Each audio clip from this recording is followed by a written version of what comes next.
자, 앞에 3장에서 유다 지도층 그들이 저지른 죄악에 대해서 심판의 말씀 들려주셨는데 4장에서는 끝날에 일어날 영광스러운 회복에 대한 말씀입니다. 폐허가 되었던 시온산이 모든 산 위에 우뚝 솟고 흩어졌던 백성들이 다시 모여들고 마침내 완전한 평화와 승리가 임할 것이다. 심판 너머에 숨겨진 하나님의 계획, 완전한 회복과 평화에 대한 말씀입니다. 자, 1절 5절은 구약 선지서 중에서 미래 평화로운 왕국을 생생하게 묘사하는 대표적인 구절들입니다. 미가 선지자 예언서 전체 맥락에서 3장 심판의 어둠 이후에 오는 회복과 희망의 비전을 제시합니다. 1절 2절입니다. 끝날에 이르러는 여호와의 전의 산이 산들의 꼭대기에 굳게 서며 작은 산들 위에 뛰어나고 민족들이 그리로 몰려갈 것이라. 곧 많은 이방 사람들이 가며 이르기를 오라 우리가 여호와의 산에 올라가서 야곱의 하나님의 전에 이르자. 그가 그의 도를 가지고 우리에게 가르치실 것이니라.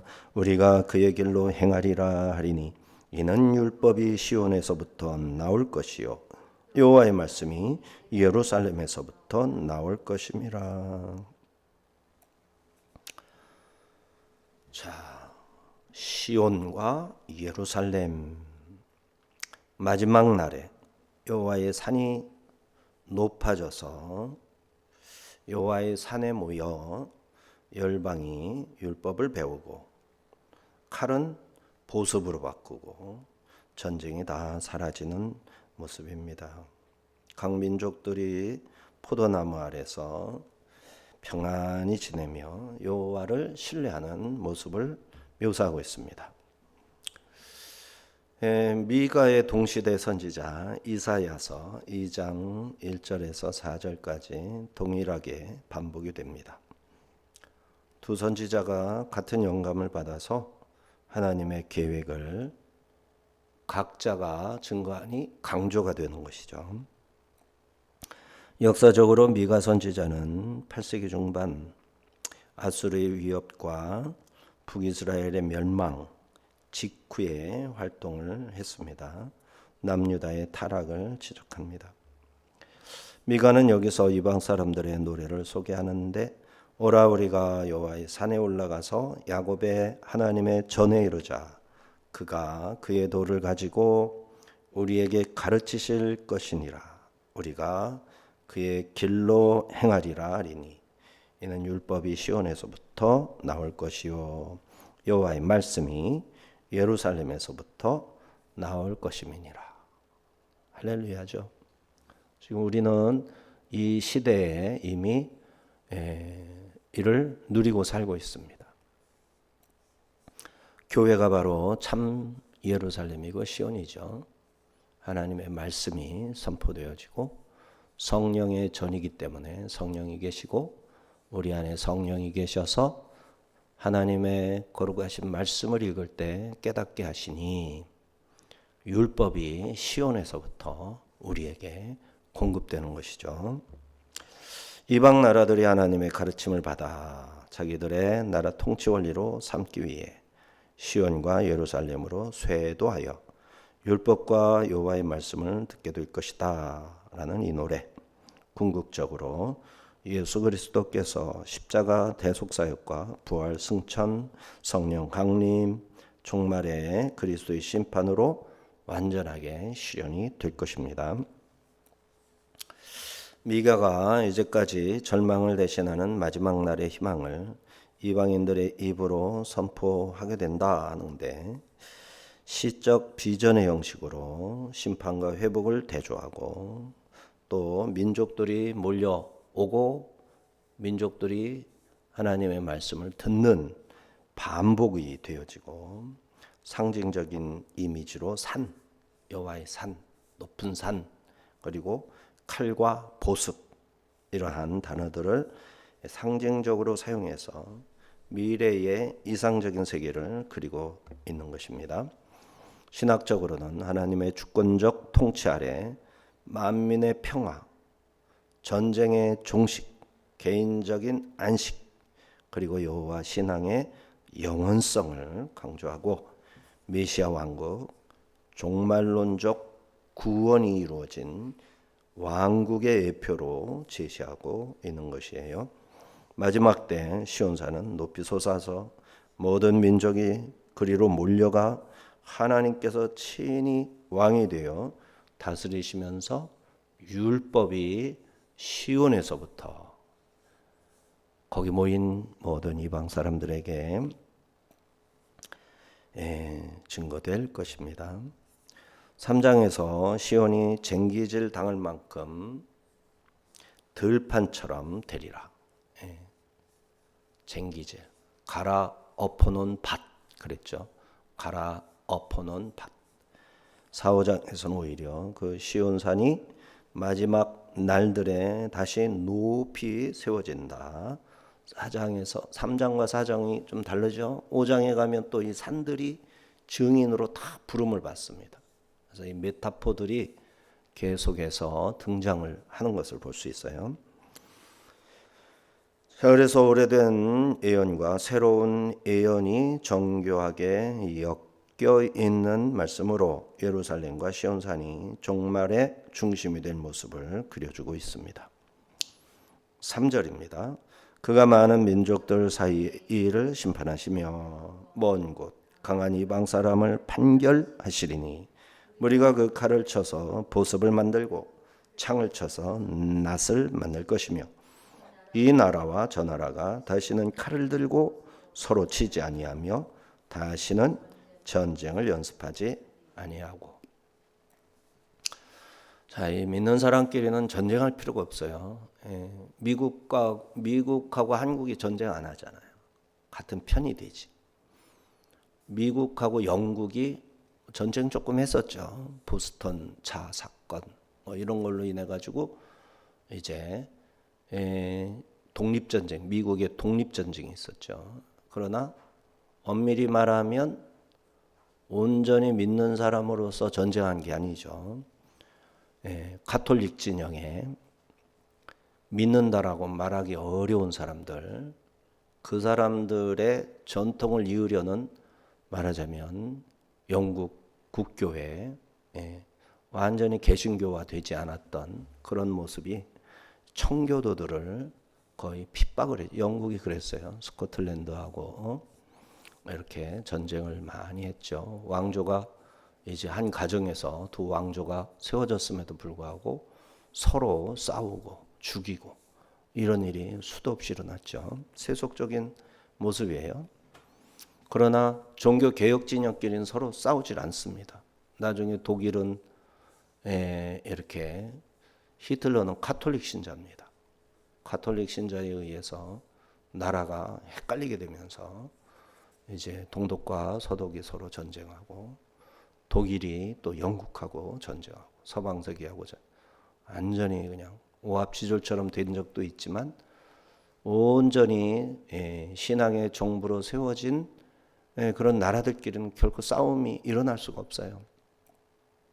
그래서 기독교 정신으로 나라가 온전히 선 것이 대한민국이었단 말이에요. 지금 다시 방심하고 교회가 나태함으로 말미암아 사회주의자, 공산주의자, 유물론자들 이런 사람들이 저 밑에서 칼을 갈고 그야말로 잘 이렇게 해가지고 전라민국이 돼버리고 이상한 나라가 되고 해가지고 이게 안에서 내분이 크게 일어나고 하나님의 말씀에 복종하는 온전한 그러한 나라가 되어야 되는데 우리 교회도 양분화되어 가지고 교회가 싸워요. 이거 한쪽은 잘못된 겁니다. 신앙이 온전한 사람끼리는 결코 싸움이 일어날 리가 없어요. 싸우면 믿는다는 사람이 둘이 싸우고 있어요. 하나는 가짜라는 얘기예요. 진실한 신앙인이 서로 싸우지 않아. 둘 다 가짜거나 이렇게 되는 겁니다. 여기에 대한 개념이 없으면 이거 가짜입니다. 가짜. 이 개념이 없으면 아직은 가짜인 거예요. 아직은 제대로 된 신앙인이 아닌 거예요. 하나님께서 많은 민족들 사이에 분쟁을 판단하시되 멀리 강한 이방 사람까지 판결하심으로 무리들이 칼을 쳐서 보습으로 창을 쳐서 낫으로 만들고 이 나라 저 나라가 다시는 칼로 치거나 전쟁을 연습하는 일이 없을 것이다. 이래야 되는 거예요. 믿는 사람끼리 어떻게 싸워요? 말이 안 되죠. 안 믿는 거예요. 한 사람은. 칼과 창으로 농기구를 만드는 것은 전쟁의 종식과 평화시대의 구현입니다. 우리 믿는 사람은 성령으로부터 이미 그리스도의 통치를 너무너무 명확하게 받고 있기 때문에 이게 실현되지 않았다라는 것은 지금 갈 길이 멀다는 거예요. 구원받을 대상이지 구원받은 대상이라 말할 수 있겠는가? 혹시 구원받았다 하더라도 의심받아 마땅한 그런 존재인 것이죠. 4절 5절 한 사람이 자기 포도나무 아래와 자기 무화과나무 아래에 앉을 것이라 그들을 두렵게 할 자가 없으리니 이는 만군의 여호와의 입이 이같이 말씀하셨습니다. 만민이 각각 자기의 신의 이름을 의지하여 행하되 오직 우리는 우리 하나님 여호와의 이름을 의지하여 영원히 행하리로다. 사람들이 메시아 왕국 아래에서 메시아의 통치 아래에서 믿는 자들이 포도나무, 무화과나무 아래에서 평안을 누린다. 우리는 영적으로 평안합니다. 우리 육신으로는 세상 발을 딛고 살잖아요. 그러니까 똑같은 거 아니에요? 세상 사람하고 보이는 것은. 그러나 우리 속에는 성령이 계시죠. 성령이 우리를 인도하시죠. 우리 속에는 예수 그리스도 믿음이 있고 말씀이 우리 속에 가득 차 있어요. 겉으로는 똑같을지 몰라도 속으로는 완전히 다른 거예요. 우리는 구원할 자, 구원받을 자, 하늘의 시민권을 가진 하늘에 속한 자, 하늘의 시민권이 없는 영원한 멸망, 지옥에 던져진 사망 권세 아래 붙들려 있는 자. 어떻게 똑같아요? 안 똑같은 거예요. 빛과 어둠이고 흙과 백이에요. 다만 하늘에 속한 자들이 하늘에 속하지 못한 자들을 구원하기 위해 그들 곁으로 다가가는 것이고 참고 인내하는 것이고 기회가 있으면 복음을 전하기 위해서 손해보고 피를 흘리고 손가락질을 당하고 저주를 받는 거예요. 그래서 저주를 받고 손가락질을 당하는 것이 믿는 자에게는 당연한 일인 거예요. 이게 없으면 이상한 거예요. 성경을 제대로 읽고 그 원리를 깨달으면 너무나도 명백해지는 거예요. 그런데 번영신학, 복받은 자의 모습을 이렇게 가르치면서 복음을 완전히 헷갈리게 만든 사람들에 의해서 그렇게 생각 안 하는 사람들이 너무너무 많아요. 그러니까 생활이 그리스도인으로서의 삶이 모양은 있는데 내면은 전혀 그렇지가 않은 거예요. 다른 민족들이 자기 신을 따르더라도 이스라엘은 여호와의 이름을 영원히 의지하여 영원히 행복합니다.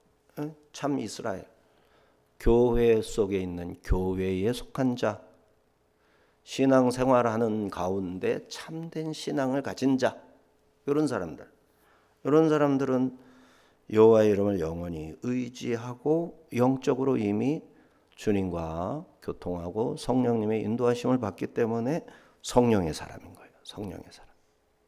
이 차이를 모르면 아직 아닌 거예요. 이거를 알지 못하면서도 막연한 상태로 자기의 생활을 지속하는 거는 굉장히 의심스러운 거예요. 굉장히 의심스러워요. 지옥에 떨어질지 천국에 갈지 헷갈리는 거예요. 이 의심스러움은 견디질 못해야 돼요.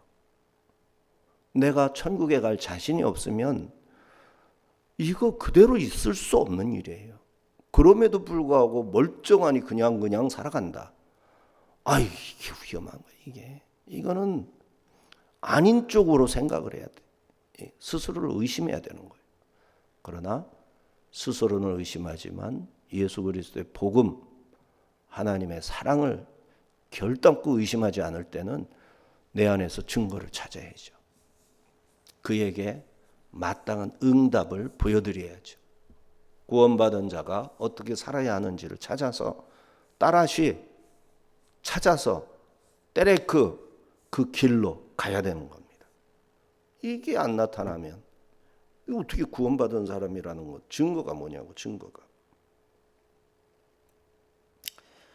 나는 너희 하나님, 너희는 나의 백성이다. 이게 언약의 핵심이죠. 이제 그것이 이루어진 겁니다. 이상 말씀이 부분적으로 바벨론 포로 기환에서 성취되지만 궁극적으로 메시아의 재림이 종말론적으로 실현될 때 완전히 이루어집니다. 영혼육이 다. 그래서 그때는 육은 이 땅에 버리는 거예요. 변화된 몸, 새로운 몸을 이제 영이 입는 거예요. 내 속에 있는 영이 이 몸을 벗어던져 버리고 변화된 어떤 몸, 이미 내가 죽어 있었다면, 잠자는 자가 되어 있었다면 잠에서 일어나는 거 아닙니까? 일어나서 하나님이 일으키시는 변화된 새 몸을 입게 되는 거예요.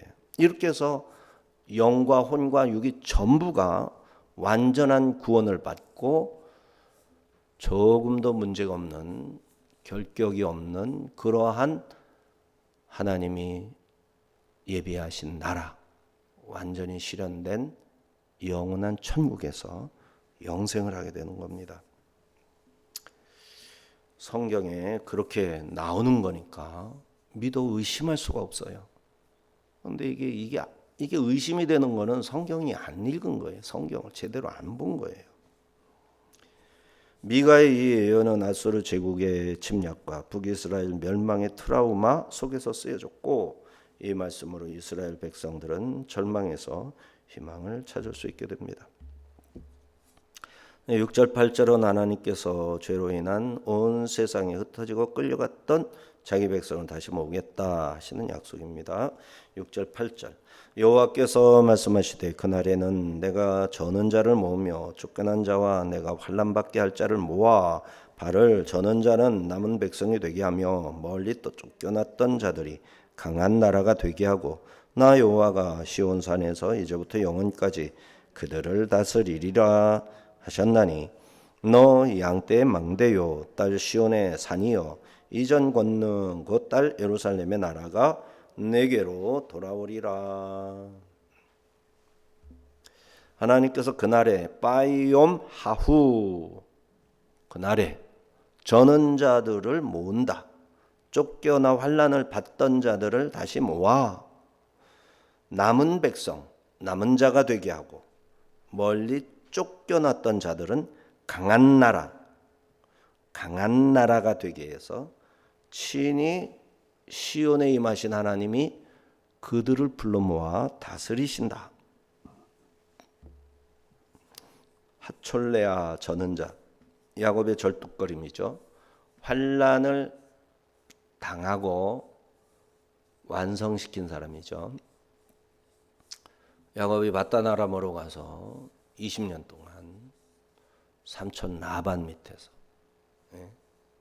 그야말로 고통을 겪죠.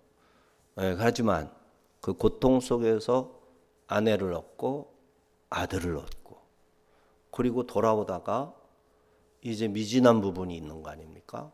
그래서 하나님께 불안한 마음을 아랬고 형을 두려워하다가 씨름을 하게 되죠. 씨름해서 이제 위골이 되어서 마하나임 건너와 가지고 거기에서 이제 쩔뚝거리면서 형을 맞이하게 되죠. 그래서 온전한 몸이 아니라 쩔뚝거리는 불완전한 몸으로 형을 만나지만 형이 오히려 건강한 형이 이게 쌍둥이니까 나이는 똑같죠. 건강한 형이 불완전한 거죠. 불완전한 쩔뚝발이 야곱은 믿음으로 온전해진 거죠. 이런 역전이죠. 자, 이렇게 쩔뚝발이지만 오히려 약한 그것으로 인하여 강한 것이고 온전해지는 것이죠. 약한 부분이 왜 약해졌는가? 아직 성화되지 못한 부분을 이제 쳐서 부러뜨리거나 잘라버리거나 이렇게 하면 쩔뚝거릴 수밖에 없죠. 그 값으로 그만큼 온전해지는 거죠. 그게 우리에게 이 영적 현실이에요.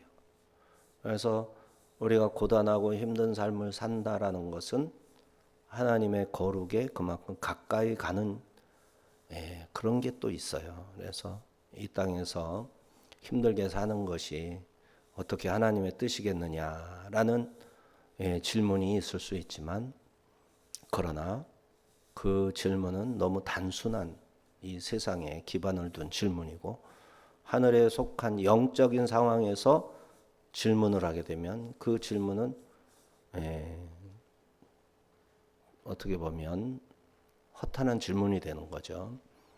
하늘에 속한 수없이 크고 완전한 것들을 보지 못하기 때문에 그러한 의문이 생기는 거니까, 결국은 그만큼 내가 더 성장하고 영적으로 배워야 할 게 있다라는 뜻이 되는 거죠.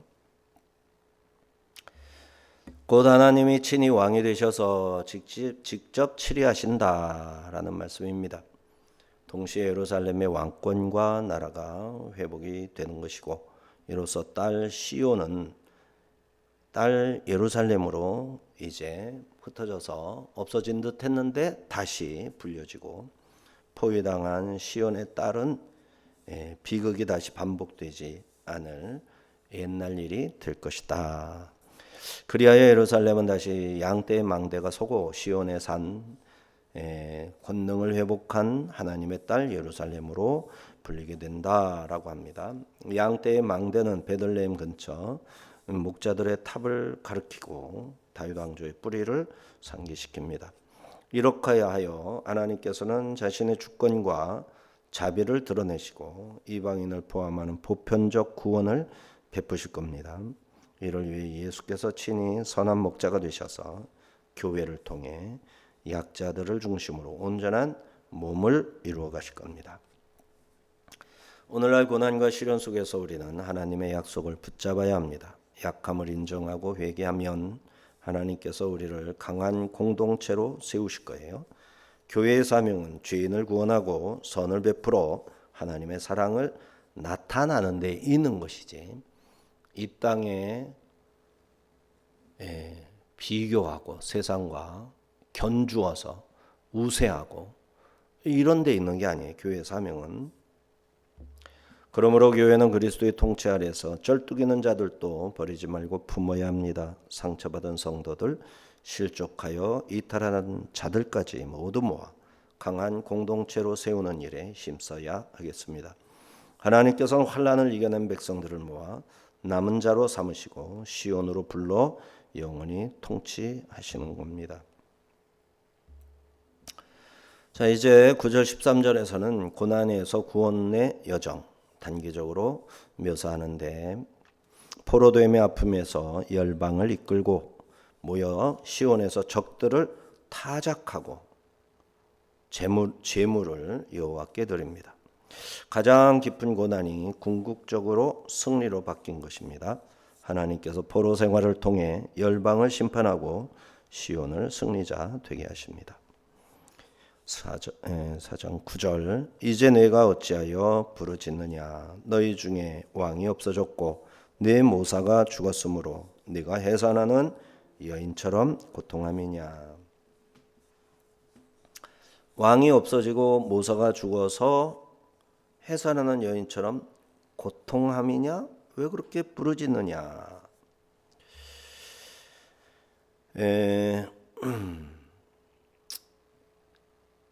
현재 이제 아타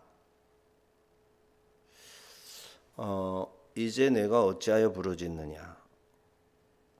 너희 중에 왕이 없어졌고 네 모사 가지고 해산하는 여인처럼 고통하는 것이냐?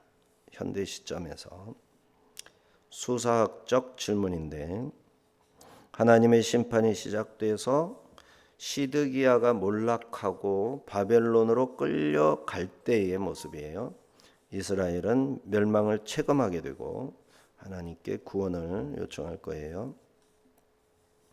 모사가 죽었다. 왕이 없어졌다. 시드기야가 붙잡혀서 바벨론으로 끌려가니까 왕이 없어졌죠. 그리고 그의 아들들이 대부분 느부갓네살에 의해서 죽임을 당합니다. 이 고통이 이제 현실이 된 거죠. 자, 이 질문은 시온 곧 하나님의 백성들에게 자신의 마음을 드러내는 외침인데 미가 선지자가 기원전 8세기 아수르의 위협과 백성의 타락 속에서 이 말을 이제 외친 것이죠. 왕이 없고 모사가 사라진 절망 속에서 부르짖게 될 백성의 모습을 통해 오직 하나님만이 우리의 구원이심을 드러낸 겁니다. 자, 이 질문 뒤에 더 깊은 의도가 있는데 사울왕 이전에 이스라엘 백성들의 간절한 요구가 있는 거죠. 그로 인해 하나님이 배신감이 들었죠. 하나님의 백성들을 이스라엘의 그 왕을 구하잖아요. 왕을 구하니까 사무엘은 울고불고 막 통곡을 하듯이 하나님 앞에 탄식을 하고 하나님도 이스라엘 백성들의 왕을 달라는 것 때문에 배신감을 느낍니다. 하나님이 지금 왕이신데 사무엘이 왕보다 더 나은 통치를 지금 하고 있는데 왕이 사무엘과 어떻게 같을 수가 있어요? 사무엘처럼 완전한 지도자가 어디 있어요? 그런데 이스라엘은 사무엘로 만족하지 않고 왕을 달라는 거예요. 왕을. 그러니까 이게 문제인 거죠. 자, 왕이 없음으로 인하여 부르짖는다. 이스라엘이. 너희가 왕이 없으니까 이렇게 부르짖느냐? 진짜 왕이 누구냐? 이런 질문이죠. 자, 당대 유다 백성은 정치적 혼란과 적국의 침략 속에서 왕과 모사를 잃었어요. 해산하는 여인의 고통처럼 이 절망은 죽음 같은 고난이지만 새 생명을 낳는 과정으로 필연적으로 있어야만 하는 것이다. 그러니까 재건축을 해서 정말 잘 지은 새 집을 얻으려면 헌 집은 부셔야 되는 거죠. 그 집에 대문도 부셔야 되고 안방도 다 대들보 석가래 싹 다 긁어내야죠. 그래서 나라가 너무 타락하고 너무 이게 시원찮으면 왕을 없애야죠. 왕이 없어져야 나라가 폐쇄되고 새 나라를 세울 수 있죠. 그래서 우리나라도 왕을 없애야 조선이라는 나라가 없어지고 이제 하나님을 믿는 대한민국이 세워질 수 있는 거예요. 그런데 이게 하나님을 믿는 사람 왕을 이제 추구하는 거예요. 하나님이 왕이신데 우리의 참된 왕이 누군가? 우리의 모사가 누군가? 모사는 뭐 성령님이시라고 할 수 있겠죠. 참된 왕은 그리스도라고 할 수 있겠죠. 자, 사울왕 이전 백성들로부터 배신당하셨던 하나님의 기억. 이스라엘 백성은 사무엘에게 우리도 열방과 같이 우리를 다스릴 왕을 세워주소서 간절히 요구했습니다. 이는 하나님을 왕으로 인정할 수 없다라는 배반에 해당했어요. 하나님께서는 실망하고 낙담한 사무엘에게 그들이 너를 버린 것이 아니라 나를 버린 것이다 이렇게 말씀하셨죠. 인간 중심의 욕망에서 기원한 백성들의 요구에 하나님께서 이러한 백성들을 배신한 자들로 보시고 슬퍼하셨던 겁니다. 미가 선지자 시대 백성들도 왕과 모사를 잃고 부르짖고 있지만 실은 그보다 훨씬 이전부터 자기들을 다스리시는 하나님을 왕의 자리에서 내쫓아 버렸던 겁니다. 하나님께서는 이 질문으로 너희가 왕을 요구하면 나를 버렸던 그 배신 행위를 기억하라 하신 것이죠. 이는 비난이 아니라 회개를 위한 소환, 기억의 소환입니다. 왕 없는 고통 속에서 백성들은 다시 자기들의 왕으로 하나님을 모셔드려야 하는 것이죠. 또 이 질문은 왕 없음에 대한 부르짖음이 하나님을 왕으로 인정하지 않은 불신의 결과로 멸망하게 된 것이고, 그것은 하나님의 심판이었고, 이러한 멸망 상황에서의 구원은 모든 것을 하나님의 중심으로 돌리는 것이다. 이를 깨달으라 하는 메시지인 것이죠. 실제로 호세아 선지자의 말씀 속에 13장 11절인데 내가 분노하여 네게 왕을 주었고 진노하여 패하였노라. 이스라엘이 왕을 달라고 하니까 왕을 줬어요. 사울 왕을 줬어요. 그리고 다윗을 왕으로 또 삼았어요. 그런데 이들이 하나님을 왕으로 인정하지 않으니까 분노해서 패하시는 거죠. 이 호세아의 메시지가 미가의 예언에 반영이 되어 있는 겁니다. 호세아 시대와 미가의 시대는 좀 차이가 있지만은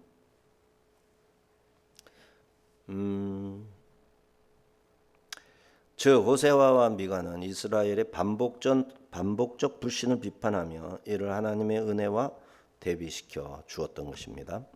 또 미가의 동시대 이사야 선지자 역시 믿지 아니하면 굳게 서지 못하리라 하고 불신을 지적합니다. 이처럼 선지자들은 하나님을 왕으로 모시고 그 주권을 인정하라 메시지를 합창하듯 외쳤던 겁니다. 오늘 우리들의 왕은 누구일까요? 하나님께서 우리의 왕이시건만 세상의 지도자, 세상 지혜를 의지하지는 않는지. 하나님은 어찌하여 부르짖느냐 하시며 우리의 절망을 구원의 문이 되게 하려 하십니다. 하나님을 진정한 왕으로 다시 모셔야 합니다. 권력, 돈, 지식이 우리의 왕일 수는 없습니다. 우리가 하나님의 주권을 인정하면 예수 그리스도 안에 있는 은혜가 우리의 고통을 새 생명으로 바꾸실 겁니다. 10절 딸 시온이여 해산하는 여인처럼 힘들여 나올지어다. 이제 내가 성읍에서 나가서 들에 거주하며 또 바벨론까지 이르러 거기서 구원을 얻으리니 여호와께서 거기서 너를 네 원수들의 손에서 속량하여 내시리라. 딸 시온이여 해산하는 여인처럼 힘들여 아이를 낳아라. 아이를 낳아라. 그죠? 이제 해산하는 여인처럼 이스라엘이 이제 다 타락하고 범죄했어요. 어떻게 해야 됩니까? 이제 해산하는 고통을 겪으면서 새로운 모습의 아이를 낳아야 돼요. 새로운 예루살렘, 새로운 이스라엘. 대한민국이 한국 교회가 하나님 앞에 감사를 잊어버리고 하나님의 행하신 일에 대해서 이걸 인정을 하지 못해. 하나님이 하신 일들 여기에 대한 인식이 없어. 그냥 끝난 겁니다. 그러면 감사할 줄 모르고 하나님이 주신 것을 지킬 줄 모르고 말씀을 버리고 하나님의 말씀을 붙들고 믿음의 기도로 가야 되는데 이 이방인들이 우상에게 가서 기도하는 것이나 다름이 없는 기도. 성전도 예수님께서는 돌 위에 돌 하나도 남지 아니하리라 그렇게 말씀하셨건만 화려한 건축 인테리어, 아우테리어 해가지고 사람 눈을 만족시켜주는 예배당, 성전, 인본주의적인 방식으로 일꾼을 뽑고 물질 만능주의에 의해서 임직을 하고 목사를 청빙을 하고, 이게 근본적으로 비성경적이고 불신앙적이에요. 이 토대 위에서 무엇을 할 수 있겠어요?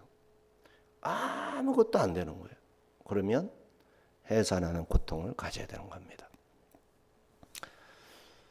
바벨론으로 끌려가서 이제 포로 생활 70년을 겪으면서 해산하는 고통을 겪으면 새로운 예루살렘, 새로운 이스라엘이 출생하게 되는 거예요. 백성들이 고통 속에서 바벨론으로 끌려가지만 하나님께서는 거기에서 속량해 주실 것이다 약속하십니다. 바벨론에서의 충분한 포로 생활 끝에 구원이 있을 것이다 하신 거죠. 결국 마지막 때 예루살렘은 궁극적인 승리를 맛보고 이 승리를 통해 하나님께서는 모든 적들을 이기실 겁니다. 백성들은 하나님을 버렸어도 포로 생활이라는 심판을 견딘 남은 자들에게 하나님께서는 약속하신 다윗 왕조를 통한 메시아 예수 그리스도 안에서 성취하실 겁니다. 이제 11, 13절에서는 이스라엘을 심판하시는 하나님의 뜻을 곡해한 이방들로부터 해방과 승리를 맛보게 될 것을 예언합니다. 11절 12절 이제 많은 이방 사람들이 모여서 너를 치며 이르기를 시온이 더럽게 되며 그것을 우리 눈으로 바라보기를 원하노라 하거니와 그들이 여호와의 뜻을 알지 못하며 그의 계획을 깨닫지 못한 것이라 여호와께서 곡식단을 타작마당에 모음같이 그들을 모으셨나니. 이방 사람들이 모여서 이스라엘 백성들을 치며 시온이 더럽게 된 것을 우리가 보고 말겠다라고 하는 거죠. 암몬, 모압, 에돔 그랬죠. 하지만 그것은 하나님의 계획을 알지 못해서 하는 말이고 하나님은 그들까지 이제 타작마당에 불러 모아 곡식단을 모두 모아서 심판할 것이다. 이방의 무지를 강조하면서 하나님의 심판 계획을 여기서 말씀하시는 겁니다. 13절 딸 시온이여 일어나서 칠지어다. 내가 네 뿔을 무쇠 같게 하며 네 굽을 놋 같게 하리니 내가 여러 백성을 쳐서 깨뜨릴 것이라. 내가 그들의 탈취물을 구별하여 여호와께 드리며 그들의 제물을 온 땅에 주께 돌리리라. 자, 하나님께서 계속하여 딸 시온 그 시온의 백성들에게 일어나 칠지어다. 내가 네 뿔을 무쇠같이 네 굽을 놋같이 하여 여러 백성을 쳐서 깨뜨리게 하며 내가 탈취물을 구별하여 여호와께 드리고 그 모든 제물들은 온 땅의 주께로 돌리게 하리라. 와, 이거는 마지막 때 최후 심판에 이제 하나님의 자녀들이 이 심판의 일부분을 이제 참여해서 심판을 행하는 어떤 역할을 하게 된다라는 거죠. 여기서 하나님께서는 딸 시온에게 일어나라. 쿰이 쿰이죠. 쿰 달리다 쿰 할 때 쿰 쳐라 두시 명령합니다. 타작하다라는 뜻입니다. 하나님께서 직접 타작을 지휘하시는 주인으로 묘사되며 시온의 딸들은 하나님의 대리자로서 대적을 타작하는 도구로 쓰일 겁니다. 무쇠뿔, 놋, 굽, 힘과 승리입니다. 만국을 타작하도록 준비된 모습입니다. 탈취한 모든 것은 여호와께 드리게 될 것인데 이는 심판과 승리로 인해 하나님의 영광과 주권이 크게 드러나게 될 것이라는 말씀입니다. 이어서 내가 그들을 쳐서 깨뜨릴 것이다 했는데 다카크 깨뜨리다, 분쇄하다, 난도질하다, 부수다, 다카크 대적들에 대한 철저하고 완전한 승리를 묘사한 거죠. 이처럼 하나님께서는 심판을 상징하는 타작 뚜시의 이미지로 참 이스라엘이 하나님의 심판에 참여하게 될 것이다 하셨습니다. 미가서 4장은 이스라엘의 역사가 바벨론 심판으로 끝나는 게 아니라 회복과 승리의 약속으로 이어질 것이다 일러줍니다. 하나님은 죄로 인해 흩어진 백성을 다시 모으시고 시온산에서 친히 다스리십니다. 예루살렘은 다시 왕권을 회복하게 될 것이며 마지막 때 모든 민족이 하나님의 영광을 보게 될 겁니다. 심판은 반드시 지나가지만 그 끝에는 하나님의 구원과 영광이 기다립니다. 그러나 우리는 여전히 전쟁과 분쟁과 고통의 세상에 살고 있지요. 왕 없는 절망과 모사 없는 혼란 속에서 부르짖을 때가 있다 이 말이죠. 다행히 오늘 말씀처럼 하나님께서는 그 부르짖음을 들으시고 해산의 고통을 통해 새 생명으로 바꾸어 주실 겁니다. 하나님께서는 우리를 바벨론 같은 곳으로 보내실 때도 있지만 하나님은 우리를 거기서 속량하사 승리케 하실 겁니다. 그러므로 우리는 세상 가운데 살아가면서도 여호와만을 왕으로 모시고 그의 길로 행하는 백성이 되어야 하겠습니다. 그 길 끝에는 칼이 보습이 되고 눈물이 기쁨이 되고 절뚝거리던 우리가 강한 나라로 서는 날이 있을 겁니다. 이 비전은 오늘 우리 교회와 가정 그리고 우리 삶 속에서 이루어져가는 소망이 되어야 되겠죠. 오늘날의 절망 속에서도 하나님은 회복을 준비하시며 우리의 고통을 새 생명으로 바꾸어 주실 겁니다. 그러므로 믿음으로 일어나 주의 말씀을 붙잡고 주의 나라와 영광을 위해 살아가는 우리 모두가 되어야 하겠습니다. 오늘도 이 소망으로 주님의 도를 배우고 그의 길로 행하는 우리 모두가 될 수 있기를 주의 이름으로 축원합니다.